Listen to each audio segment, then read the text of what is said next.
ప్రజలు ఎందుకు రావాలి? అసలు ప్రజలు ఎందుకు కదలాలి? సమాధానం చెప్పలే ఆయన. ఒక మంచి మాట చెప్పలేదు. కదిలిరా అంటే ఎవరు రావాలి, ఎందుకు రావాలి, కారణాలేంటి? 2014 నుంచి 19 దాకా కానీ అంతకు ముందు కానీ 14 ఏళ్లలో నేను ఈ మంచి చేశాను మీకు. ఈ 5 ఏళ్లలో ఆ మంచి జరగట్లేదు. కాబట్టి మీరందరూ కదిలి రండి. నా నుంచి మీరు ఈ ప్రజలు మేలు పొందారు కాబట్టి మీరందరూ కదలరండి అని చెప్పేటువంటి ఒక్క మాట కూడా ఆ సభలో చంద్రబాబు చెప్పలేదు. ప్రజలు ఎందుకు కదలాలి, ఎందుకు రావాలి తన దగ్గరికి? ఎంత అంటే పగవాడికి కూడా చంద్రబాబుకు పట్టినటువంటి దుర్గతి పట్టకూడదు రాజకీయాల్లో. గంటన్నర సేపు సభ మాట్లాడి ఆయన ఎంతసేపు జగన్మోహన్ రెడ్డి గారిని తిడతాం, జగన్మోహన్ రెడ్డి గారిని దూషించటం, చంద్రబాబుకి గాలి కొట్టుకోవటం. ఎవడన్నా మనకి పక్కోడు మనకి గాలి కొడితే సమ్మగా ఉంటుంది, కానీ ఈయన గాలి ఈయనే కొట్టుకుంటూ ఉంటాడు. అసత్యాలతో కూడినటువంటి పొగడ్తలు. జగన్మోహన్ రెడ్డి గారిని దూషించటం.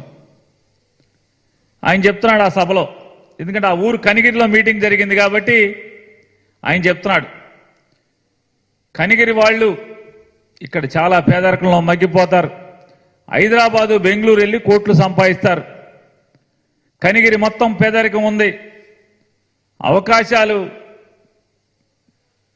లేక కనిగిరి వాళ్ళు బయటికి వెళ్తున్నారు, నన్ను తీసుకురండి, నేను వచ్చి కనిగిరిలో బెంగళూరు హైదరాబాద్ లాంటి అవకాశాలు కల్పిస్తాను, కనిగిరి వాళ్ళకి బెంగళూరులో హైదరాబాద్లో దొరికేటటువంటి అవకాశాలను నేను కల్పిస్తాను కనిగిరిలో అని చెప్తున్నాడు. ఇది పాపం మాటలు కదా, ఎంత పాపం. 2019 దాకా ఎవడున్నాడు? చంద్రబాబే కదా ఉన్నది, నువ్వే కదా ఉన్నది. మరి కనిగిరి గుర్తు రాలేదా అప్పుడు? కనిగిరి వాళ్ళకి మరి ఎందుకు అవకాశం కల్పించలా? 2014 ముందు కూడా ఉన్నాం కదా మనం, ఒక 9 ఏళ్ళు. అప్పుడేం చేశాం? కనిగిరి కనపడలా, కనిగిరిలో పేదరికం కనపడలా, కనిగిరి వాళ్ళకి అవకాశాలు కల్పించడానికి మనసు రాలేదు. రేపు అధికారాన్ని ఇస్తే కనిగిరి వచ్చి కనిగిరి వాళ్ళకి అవకాశాలు కనిపిస్తాడంట. ఇంతకన్నా అరిచేతిలో వైకుంఠం చూపించడం ఇంకేముంది చెప్పండి? నేను హామీ ఇస్తున్నా కనిగిరి వాళ్ళకి ఇటువంటి అవకాశాలు కల్పిస్తా అంట. ఎక్కడ మీటింగ్ జరిగితే అక్కడ పవన్ కళ్యాణ్ ఏమో నేను ఈ ఊళ్ళో పుట్టానంటాడు, ఈ ఊళ్ళో ఆడుకున్నానంటాడు, ఇతనేమో ఈ ఊరికి నేను ఇది చేస్తాను హామీ ఇస్తానని మాట్లాడతాడు. వీళ్ళిద్దరికి ఈ పిచ్చి మాటలు చెప్పేటువంటి అవలక్షణం ఉంది రాజకీయ నాయకులు ఇద్దరికి. ఈ రాష్ట్రంలో అభివృద్ధి లేదని చెప్పి మాట్లాడతాడు ఆయన. ఇవాళ జరిగేటువంటి ఈ రాష్ట్రంలో అభివృద్ధి, నీ 14 ఏళ్ల పాలనలో అసలు పంచాయతీలకి పంచాయతీ బిల్డింగ్ ఉందా? గ్రామీణ ప్రాంతాల్లో గ్రామాల్లో ఒక్క కార్యాలయం ఏదన్నా ఉందా?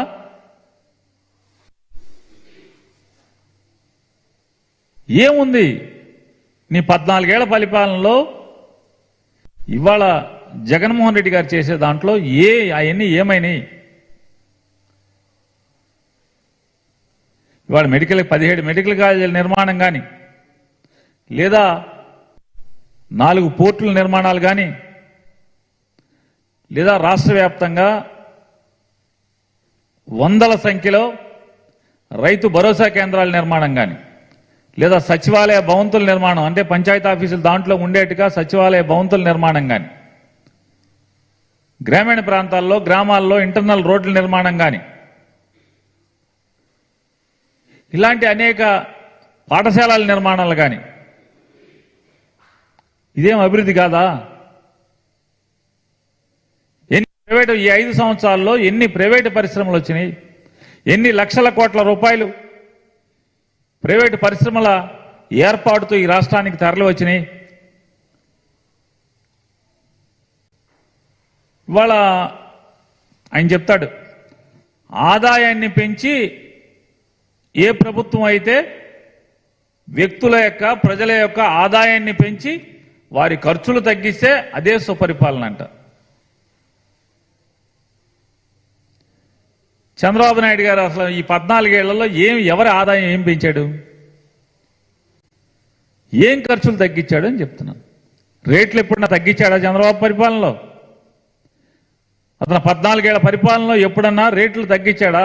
అప్పుడు దాకా తను ప్రమాణ స్వీకారం చేసే రోజుకున్నటువంటి ఏ వస్తువు రేట్ అయినా, కరెంటు ఛార్జీలు తీసుకుందాం, ఏదైనా ఆర్టీసీ బస్సులు తీసుకుందాం, దేని రేట్ అయినా తగ్గించాడా?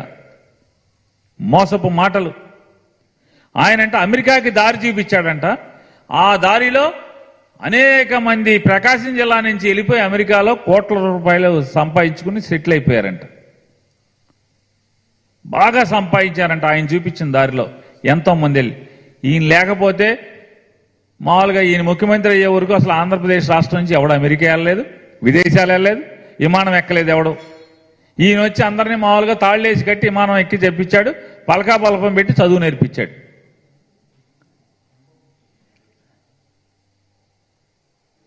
ఒకప్పుడంట ఈ రాష్ట్రంలో ఉద్యోగాలు విపరీతంగా ఇచ్చే రాష్ట్రం ఏదంటే ఆంధ్రప్రదేశ్ అంటే తను ఉన్నగా చూపించేవాళ్ళంట. ఇంటికి ఒక ఉద్యోగం ఇస్తా అని చెప్పి చంద్రబాబు నాయుడు చెప్పి మేనిఫెస్టోలో చంద్రబాబు నాయుడు పవన్ కళ్యాణ్ కలిసి 2014లో ఇంటికి ఒక ఉద్యోగం ఇస్తా ఉన్నారు. 1,60,00,000 పైచిలుకు కుటుంబాలు ఉన్నటువంటి ఈ రాష్ట్రంలో 1,60,00,000 పైచిలుకున్న కుటుంబాల్లో ఎన్ని కోట్ల కుటుంబాలకంటే 1 కోటి ఇచ్చారా, 1.5 కోటి ఇచ్చారా, 1,60,00,000 ఇచ్చారా, 10 లక్షలు ఇచ్చారా? ఎవరికి ఇచ్చారు ఉద్యోగాలు? అసలు ప్రభుత్వ ఉద్యోగాలు ఏం తీసుకున్నారు? ఇవాళ జగన్మోహన్ రెడ్డి గారు వచ్చిన తర్వాత అది సచివాలయం ఉద్యోగం, ఏ ఉద్యోగం కాదా? రాష్ట్ర ప్రభుత్వ ఉద్యోగమే కదా. బేసిక్ ఎంత ఉంది? మీ రాష్ట్ర ప్రభుత్వంలో ఉన్నటువంటి మిగతా కార్యాలయాల్లో బేసిక్ ఎంత ఉంటుందో దాదాపు అంతే ఉంటుంది కదా. 1,40,000 మంది సచివాలయ ఉద్యోగులు, 40,000 మంది ప్రభుత్వ ఆరోగ్య శాఖలో డాక్టర్ల దగ్గర నుంచి కింద స్థాయి ఉద్యోగస్తుల వరకు 48,000 ఉద్యోగాలు ప్రభుత్వ ఉద్యోగాలు. ఈ ఉద్యోగాలు కాదా? ఇది ఉద్యోగ కల్పన కాదా? 2 లక్షల పైచీలకు 2 లక్షల సుమారుగా 2 లక్షల ఉద్యోగాల్ని రాష్ట్ర ప్రభుత్వంలో నిరుద్యోగ యువతకి నింపటం, లేదా ప్రైవేటు పరిశ్రమల స్థాపన ద్వారా ఉద్యోగ అవకాశాలు కల్పించడం, ఇది జగన్మోహన్ రెడ్డి గారు చేస్తే మీ కళ్ళకు కనపడవు. మీరు మాత్రం ఏమీ చేయకుండానే అన్నీ చేసేసినట్టుగా ప్రజలు భ్రమించాలి.